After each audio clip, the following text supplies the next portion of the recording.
बिस्मिल्लाहिर्रहमानिर्रहीम। हमारा कोर्स है स्फेरिकल एस्ट्रोनॉमी और मैथमेटिकल एस्ट्रोनॉमी, और इसके लिए जो टेक्स्ट फॉलो कर रहे हैं वो टेक्स्ट है WM स्मार्ट की मैथमेटिकल एस्ट्रोनॉमी या स्फेरिकल एस्ट्रोनॉमी की बुक है, 6th एडिशन। इसको हम फॉलो कर रहे हैं और इस स्फेरिकल एस्ट्रोनॉमी लेक्चर सीरीज़ का ये 10th लेक्चर है। इन केस अगर आपने मेरी प्रीवियस वीडियो नहीं देखी है तो पहले मेरी प्रीवियस वीडियोस को देख लें, और ताकि आप सारे कॉन्सेप्ट्स को अच्छे तरीके से ग्रैब कर सकें और फिर इस वीडियो की तरफ मूव करें। वीडियो को एंड तक आप ज़रूर देखिएगा, बहुत कुछ नया कुछ इसमें आपको मिलेगा। और इन केस अगर आप मेरे चैनल पर नए हैं तो चैनल को सब्सक्राइब ज़रूर कर लीजिएगा। चलिए अपने लेक्चर को आज स्टार्ट करते हैं। आज हम डिस्कस करने जा रहे हैं application to earth terrestrial sphere. यानी अभी तक हमने ग्रेट सर्कल्स को देखा, स्मॉल सर्कल्स को देखा, लेकिन हमारे जो स्फीयर था वो बेसिकली एक जर्नल स्फीयर था। ठीक है जी। तो अब हम ये सपोज कर रहे हैं कि जो हमारा स्फीयर है जिसके ऊपर हमें ग्रेट सर्कल जो कि हमें स्मॉल सर्कल बना कर देता है, या उसमें हमें जो ग्रेट सर्कल स्मॉल सर्कल के लिए जो पोलर ट्राइंगल वगैरह बनती है, अब हम ये सपोज कर रहे हैं कि वो हमारा स्फीयर कौन सा है, टेरेस्ट्रियल स्फीयर। तो याद रखना है कि जो टेरेस्ट्रियल स्फीयर है उसको हम अर्थ भी कहते हैं।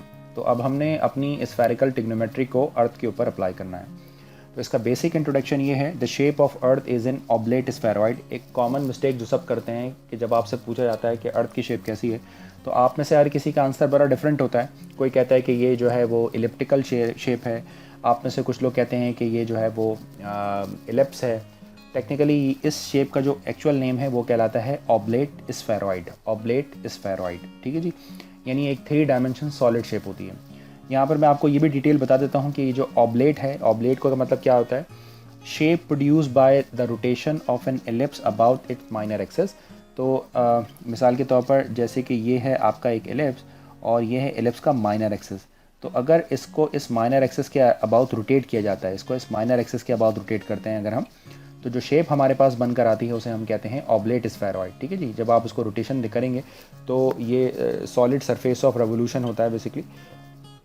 तो इससे जो शेप बनकर आती है उसे ऑब्लेट, यानी ऑब्लेट का मतलब होता है कि ये पोल के ऊपर से, पोल के पास से थोड़ी सी पचकी भी होती है और साइडों से ज़रा बल्की होती है। ठीक है जी। तो ये ऑब्लेट के बेसिक मीनिंग्स होते हैं। तो shape produce by the rotation of an ellipse about its minor axes. एक एलिप्स की माइनर एक्सेस के अबाउट जो रोटेशन से जो शेप प्रोड्यूस होती है, मेजर नहीं माइनर एक्सेस, ठीक है जी। ये वाला माइनर एक्सेस है, तो इस एक्सेस के अबाउट ऐसी रोटेशन जो प्रोड्यूस होती है उसे हम कहते हैं ऑब्लेट। और स्फेरॉइड क्या होता है, स्फेरॉइड ये होता है बेसिकली सरफेस ऑफ रेवोल्यूशन है बाय रोटेटिंग एन इलिप्स। तो इलिप्स को रोटेट करने से जो सरफेस ऑफ रेवोल्यूशन बनती है, आपने 3 डायमेंशन ज्योमेट्री के अंदर सरफेस ऑफ रेवोल्यूशन को अच्छे तरीके से पढ़ा होगा। तो जो सरफेस ऑफ रेवोल्यूशन होती है उसको हम कहते हैं स्फेरॉइड, राइट। तो shape produce by the rotation of an ellipse about its major axis is called prolate spheroid. और ये भी याद रखना है कि अगर एक्सेस को अपने मेजर एक्सेस के, यानी इलिप्स को अपने मेजर एक्सेस के अबाउट रोटेट किया जाए तो उससे जो शेप जनरेट होती है उसे हम कहते हैं प्रोलेट स्फेरॉइड। यानी एक दूसरे के एंटोनियम से एक दूसरे की, ऑब्लेट और प्रोलेट। ऑब्लेट का मतलब एक्सेस, एलिप्स को अपने माइनर एक्सेस के अबाउट रोटेट करने से जो शेप बनती है। और स्फेरॉइड क्या होता है, solid surface of revolution, solid surface of revolution revolve करने से बनता है bye rotating an ellipse, ellipse को रोटेट करने से बनता है। और प्रोलेट क्या होता है, जैसे आपने ऑब्जर्व किया होगा जो रग्बी की जो बॉल होती है वो बेसिकली इस शेप की होती है। तो जो रग्बी बॉल होती है वो बेसिकली मेजर एक्सेस के अबाउट, ये इसका मेजर एक्सेस है, मेजर एक्सेस के अबाउट रोटेट करने से जो शेप बनती है उसे हम कहते हैं प्रोलेट स्फेरॉइड। ठीक है जी। तो आज के बाद आपने याद रखना है कि अर्थ की एक्चुअल शेप जो होती है वो ऑब्लेट स्फेरॉइड है। जी जनाब, आगे बढ़ते हैं। जो हमारे पास बेसिक इक्वेशन है, वैसे तो इसकी एज सच नीड नहीं है, लेकिन मुझे लगता है कि बीइंग अ मैथमेटिक्स स्टूडेंट आपको पता होना चाहिए। तो जो स्फेरॉइड की एग्जैक्ट इक्वेशन है वो होती है x square upon a square, x square plus y square upon a square. यानी यूँ समझें कि a square plus b square plus c square है, तो इसमें ए और बी को हमने इक्वेट कर लिया, बराबर कर लिया है। तो x square upon a square, x square plus y square upon a square and z square upon b square is equal to 1 जो है, ये बेसिकली आपके पास एक स्फेरॉइड की इक्वेशन है। ठीक है जी। तो ये स्फेरॉइड की इक्वेशन है। ये अर्थ जो होती है वो बेसिकली इलिप्टिकल शेप में होती है। इसका जो माइनर एक्सेस होता है वो 3950 माइल्स होता है अप्रॉक्सीमेटली, और इसका जो मेजर एक्सेस होता है वो 3963 यानी 3963 माइल्स होता है। तो बहुत थोड़ा सा डिफरेंस है, बट प्रैक्टिकल पर्पजेस के लिए हम इनको 4000 कंसिडर करते हैं। ठीक है जी। तो इसका जो माइनर एक्सेस है वो 3960, सॉरी मेजर एक्सेस है 3963 और जो माइनर एक्सेस है वो 3950 है। ठीक है जी। अच्छा जी, इसकी कंडीशन कुछ ये होती है कि if b less than a then इस शेप को हम कहते हैं oblate, and b greater than a हो तो हम कहते हैं प्रोलेट। ये सिर्फ आपकी एक जनरल अंडरस्टैंडिंग के लिए है, एज सच ये कहीं पर भी यूज़ नहीं हो रहा। और हम अपनी 3 डायमेंशन ज्योमेट्री के अंदर इस तरह की चीज़ें पढ़ चुके हैं। For all practical purposes earth regarded as a shape regarded as a sphere of 4000 mile. चूँकि ये स्फीयर नहीं है बट हम उसको स्फेरिकल कंसिडर करते हैं और उसी स्फीयर को हम टेरेस्ट्रियल स्फीयर भी कहते हैं। तो हम प्रैक्टिकल पर्पजेस के लिए हम ये वेरिएशन ख़त्म कर देते हैं और हम दोनों को यानी मेजर और माइनर एक्सेस दोनों को 4000 कंसिडर करते हैं। ठीक है जी। अब कुछ इंपॉर्टेंट टर्मिनोलॉजी है, उसको ज़रा अच्छे तरीके से आपने समझना है। पहली टर्म है उसको हम कहते हैं एक्सेस ऑफ रोटेशन, यानी वो एक्सेस यानी वो लाइन जो बेसिकली अर्थ जिस एक्सेस के अबाउट रोटेट करती है। तो axis of rotation of earth is earth intersect the surface of the earth in 2 points north and south, they are called the terrestrial pole. तो होता ये है आपके पास कि मान लें कि ये एक्सेस ऑफ रोटेशन क्या होगा, फॉर एग्जांपल ये अर्थ है, तो axis of rotation of the earth intersect करती है। फॉर एग्जांपल ये axis of rotation of earth हो सकता है, ये स्फीयर को इंटरसेक्ट करती है एन और पी पर। तो अर्थ जो है वो इस एक्सेस के अबाउट ऐसे ऐसे रोटेट होती है। ठीक है, इसे कहते हैं एक्सेस। तो axis of rotation of earth intersect the sphere, ये देखें स्फीयर को इंटरसेक्ट कर रही है, of the earth in 2 points north and south, they are called terrestrial pole. इसको हम कहते हैं टेरेस्ट्रियल पोल। जैसे एक हमारा नॉर्थ पोल होता है और एक हमारा साउथ पोल होता है। ठीक है जी। लेकिन इसके लिए एक शर्त और भी है, क्योंकि आपको पता था कि पोल किसी ग्रेट सर्कल का पोल होता है, तो यहाँ पर जो ग्रेट सर्कल है वो great circle basically terrestrial equator कहलाता है। ठीक है जी। तो नेक्स्ट डेफिनेशन है टेरेस्ट्रियल इक्वेटर की।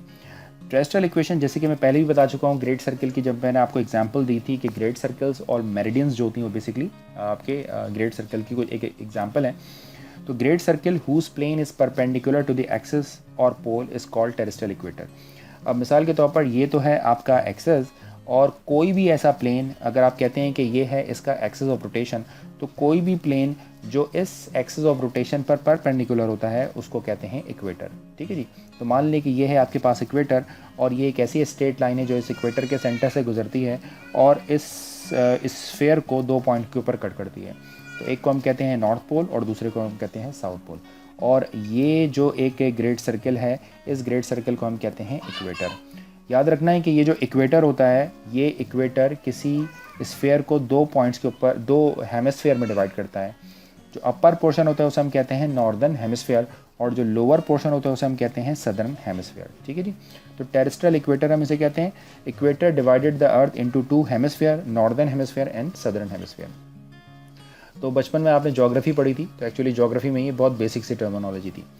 एक होता है जिसे हम कहते हैं, एक कुछ ग्रेट सर्कल्स होते हैं जिन्हें हम कहते हैं meridians. Any semi great circle, ये सेमी ग्रेट सर्कल है, terminated by north and south pole is called meridian. One and only one meridian can pass through every point on the sphere except the pole north and south। ये बात हम पहले भी discuss कर चुके हैं, detail से देख लेते हैं।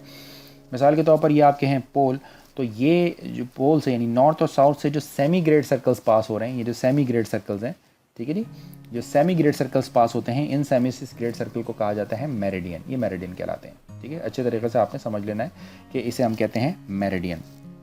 और ये जो है मेरिडियन से एक बात और, मिसाल के तौर पर अगर अर्थ पर कोई एक लोकेशन है या 2 लोकेशन है, तो याद रखना है कि उसके ऊपर से एक ही मेरिडियन पास हो सकता है। 2 पॉइंट से एक ही मेरिडियन पास हो सकता है, बशर्त ये कि वो जो 2 पॉइंट्स हैं वो पॉइंट टर्मिनल ऑफ डायमीटर ना हो, जैसा कि मैं ग्रेट सर्कल की प्रॉपर्टीज़ में आपको बता चुका हूँ। ठीक है जी।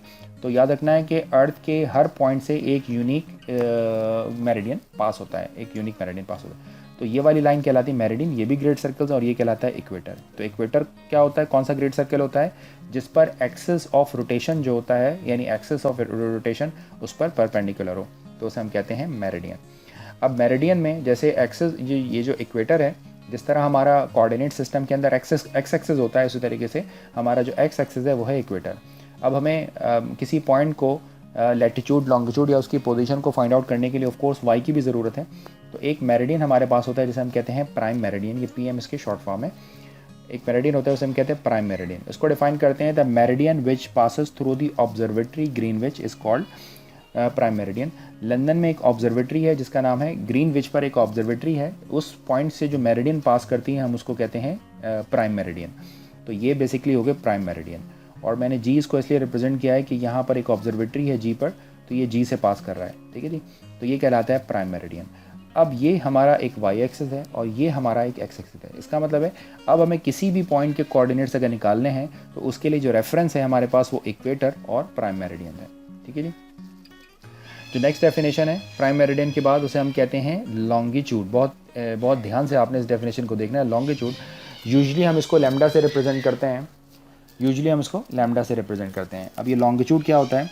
सपोज़ कीजिए कि यहाँ पर एक पॉइंट है, तो जैसे कि मैं आपको बता चुका हूँ, ये है आपका इक्वेटर, ये है आपका पोल, और यहाँ पर कोई पॉइंट है जिसका लॉन्गिट्यूड आपने फाइंड आउट करना है। तो जैसे कि मैं आपको बता चुका हूँ कि लॉन्गिट्यूड अगर कोई भी पॉइंट अर्थ पर है तो उस पर एक पर्टिकुलर मेरिडियन वहाँ पर पास होती है, तो उस पर एक मेरिडियन पास होती है। तो याद रखना है कि वो मेरिडियन जो है वो इक्वेटर को पॉइंट ए पर कट करती है। ठीक है, वो मेरिडियन पॉइंट। तो ये जो लॉन्गिट्यूड है ये बेसिकली प्राइम मेरिडियन और meridian passes through the point, इन दोनों के दरमियान जो स्फेरिकल एंगल बन रहा होता है, मिसाल के तौर पर इन दोनों के दरमियान जो भी आपका स्फेरिकल एंगल है, ये जो स्फेरिकल एंगल है ये लॉन्गिट्यूड कहलाता है। तो जैसे कि मैं आपको पहले भी बता चुका हूँ कि किसी स्फेरिकल एंगल के लिए टेंजेंट की ज़रूरत नहीं होती है, आप उसको सेंटर से भी बना सकते हैं। तो हमने स्फेयर के सेंटर से इसको फॉर्म कर लिया। स्फेयर के सेंटर से ये है आपका प्राइम मेरिडियन और ये है आपकी एक्चुअल लोकेशन। इसको आपने प्रोजेक्ट कर लिया इक्वेटर के ऊपर और आपने सिंपली ये जी और ए का डिस्टेंस देखना है। और टेक्निकली ये जो जी ए का डिस्टेंस है ये सेंटर के साथ ये एंगल लैम्डा होगा आपका। तो ये जो लैम्डा एंगल है इसको हम कहते हैं प्राइम मेरिडियन, यानी ये जो लैम्डा एंगल है इसको हम कहते हैं लॉन्गिट्यूड। तो लॉन्गिट्यूड बेसिकली आपको ये बताता है कि आपकी जो लोकेशन है वो प्राइम मेरिडियन से कितनी दूर है, उसका प्राइम मेरिडियन से एंगुलर डिस्टेंस कितना है। ठीक है जी, तो इसे हम कहते हैं लॉन्गिट्यूड। अब जो लॉन्गिट्यूड होता है वो टोटल होता है 360 डिग्री लॉन्गिट्यूड होता है। और ये वाली जो डायरेक्शन है ईस्ट है और ये वाली जो डायरेक्शन है ये वेस्ट है। तो ये 360 डिग्री होता है, यहाँ पर 0 to 180 डिग्री ईस्ट होता है और ये 0 to 180 डिग्री वेस्ट होता है। ज़रा पढ़ लेते हैं। Let K be any point on the earth surface, let meridian K intersect the equator at A. Intersect ये मेरिडियन ए जो के जो है ये इंटरसेक्ट करता है ए पर। द लॉन्गिट्यूड ऑफ के is a spherical angle between prime meridian and meridian passing through the के। तो वो मेरिडियन जो इससे पास हो रही है और प्राइम मेरिडियन के में एंगल है और वो एंगल हमेशा सेंटर से मेजर किया जाता है। तो ये जो एंगल बन रहा है जी डैश ओ और ए, इस एंगल को हम कहते हैं लॉन्गिट्यूड। तो जी डैश और ए जो आर्क लेंथ है, या in short angle O G dash जो है, इस एंगल को हम कहते हैं लॉन्गिट्यूड ऑफ मेरिडियन। ठीक है जी, अच्छे तरीके से समझ आ गया।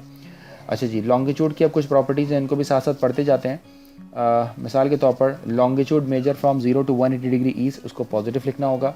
जहाँ कहीं 0 to 180 डिग्री ईस्ट होगा उसको पॉजिटिव लिखेंगे, 0 to 180 डिग्री वेस्ट होगा तो उसको हम नेगेटिव लिखेंगे। कराची का जो लॉन्गिट्यूड है आपको याद होना चाहिए क्योंकि आप कराची में रहते हैं, तो एटलीस्ट आपको अपनी लोकेशन पता होनी चाहिए। ये होता है 67 डिग्री एंड 01 मिनट, ये डिग्री मिनट होते हैं और ये ईस्ट हो जाता है। अच्छा, ये एक ऐसी लाइन होती हैं जो पैरेलल टू एक्स एक्सिस होती हैं लॉन्गिट्यूड के लिए।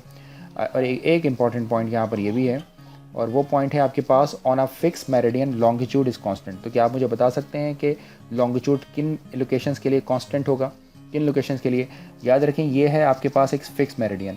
इस मेरिडियन के ऊपर जितने भी इलाके मौजूद होंगे, उन तमाम के तमाम प्लेसेस का एस जी के साथ जो डिस्टेंस है वो बराबर होगा। ठीक है जी, तो ये आप कह सकते हैं कि फॉर एग्जांपल एक फ़िक्स मेरिडियन है, इस फिक्स मेरिडियन पर जितने भी इलाके एग्जिस्ट करते होंगे उनका जी डैश के साथ जो डिस्टेंस है वो फिक्स होगा। तो इसको हम इस तरह कह सकते हैं। यहाँ तक बात क्लियर हो गई। जो नेक्स्ट डेफिनेशन है वो नेक्स्ट डेफिनेशन लैटिट्यूड की। द एंगुलर डिस्टेंस नॉर्थ और साउथ फ्रॉम द इक्वेटर। तो इक्वेटर, ये जैसे मिसाल के तौर पर ये है आपके पास इक्वेटर, तो इक्वेटर से ये इक्वेटर है आपके पास, तो ये हो गया आपका नॉर्थ और ये हो गया साउथ। तो इक्वेटर से नॉर्थ और साउथ में जो एंगल नापा जाता है उसको हम कहते हैं latitude. The angular distance north और south from the equator to a point on the earth surface measured on the meridian at a point, suppose कीजिए कि एक मेरिडियन है जो के पॉइंट से पास कर रही है, cut the equator in A, the angle A O N K और आर्क जी ए और K of A is called latitude of K. ज़रा समझ लेते हैं इसको, कि हो सकता है थोड़ा सा मुश्किल हो रही हो आपको। अब मिसाल के तौर पर इस प्लेस का मुझे लैटिट्यूड मालूम करना है ना, तो लैटिट्यूड निकालने का सबसे आसान तरीका ये होता है कि इसके पैरेलल, जिस तरह यहाँ पर इसके कोई आपका मेरिडियन यहाँ पर ड्रॉ होती है किसी पॉइंट की, तो उसी पॉइंट के पैरेलल ऑफ लैटिट्यूड भी ड्रॉ किए जा सकते हैं। ये parallel of latitude, parallel of latitude का मतलब ये होता है कि आप इक्वेटर के पैरेलल कोई स्मॉल सर्कल बना लें तो उसको हम कहते हैं पैरेलल ऑफ लैटिट्यूड, ड्रॉ किया जा सकता है। तो अब आपको बताना है कि ये जो डिस्टेंस है, डिस्टेंस के ए, ठीक है जी, इस के को आपने प्रोजेक्ट कर लिया ए के ऊपर। आपको भी पहले बताया था कि ए को जी डैश के साथ जो एंगल है उसको लॉन्गिट्यूड कहते हैं। इसी तरीके से ये के जो है वो ए के साथ जितना एंगल बनाता है उसको कहते हैं लैटिट्यूड। अब ये लैटिट्यूड जो है वो 0 to 90 डिग्री नॉर्थ होता है और ये लैटिट्यूड 0 to 90 डिग्री साउथ होता है। 0 to 90 डिग्री नॉर्थ को हम प्लस में लेते हैं और 0 to 90 डिग्री साउथ को हम माइनस में लेते हैं, ठीक है जी। तो ये लॉन्गिट्यूड की लैटिट्यूड की प्रॉपर्टी में आपने इसको ज़रा देखना है। ये वाली डायग्राम मैं रब कर देता हूँ क्योंकि ऑलमोस्ट ये डायग्राम मैं ऊपर एक्सप्लेन कर चुका हूँ। वैसे भी आप अपने स्क्रीन को स्क्रॉल कर कोई पॉइंट मिस करते हैं तो ज़रूर देख लीजिएगा। तो यहाँ पर कुछ पॉइंट हमें ये पता लगे, latitude are measure from 0 to 90 degree north, positive लिया जाएगा। Latitude are measured 0 to 90 degree south, ये नेगेटिव होगा। कराची का जो लैटिट्यूड है वो 24 डिग्री 50 मिनट्स नॉर्थ होता है। और ये जो लाइंस हैं ये lines parallel to y axis होती हैं, ठीक है जी, पैरेलल टू वाई एक्सिस होती हैं। On a small circle parallel to equator is called parallel of latitude. इसमें लैटिट्यूड जो है वो कांस्टेंट होता है। मिसाल के तौर पर अगर मैं आपसे पूछता हूँ कि बताएं कि इन तमाम के तमाम इलाके जो इस पैरेलल ऑफ लैटिट्यूड पर एग्जिस्ट करते हैं उन सब का लैटिट्यूड क्या होगा, तो याद रखना है कि इस पॉइंट के ऊपर जितने भी प्लेसेस होंगे उन तमाम के तमाम प्लेसेस का जो एंगुलर डिस्टेंस होगा, वो एंगुलर डिस्टेंस बराबर होगा इक्वेटर के साथ, ठीक है जी। तो इक्वेटर के साथ उसका एंगुलर डिस्टेंस जो है वो इक्वल होगा, तो इसे हम कहते हैं ये पैरेलल ऑफ लैटिट्यूड है। तो आई थिंक आपको लैटिट्यूड और लॉन्गिट्यूड का कॉन्सेप्ट अच्छे तरीके से समझ में आ गया।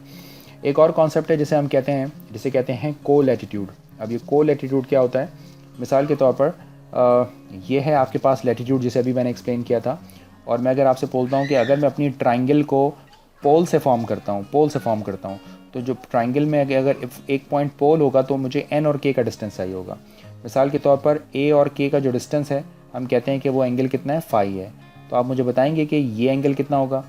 ये तो आपको पता है कि ये इक्वेटर है और ये इसका पोल है, तो इक्वेटर के पोल से डिस्टेंस तो 90 होता है और ये डिस्टेंस कितना है, फाई है। तो ऑफ कोर्स ये डिस्टेंस कितना होगा, 90 - फाई, और उसको कहते हैं को लैटिट्यूड।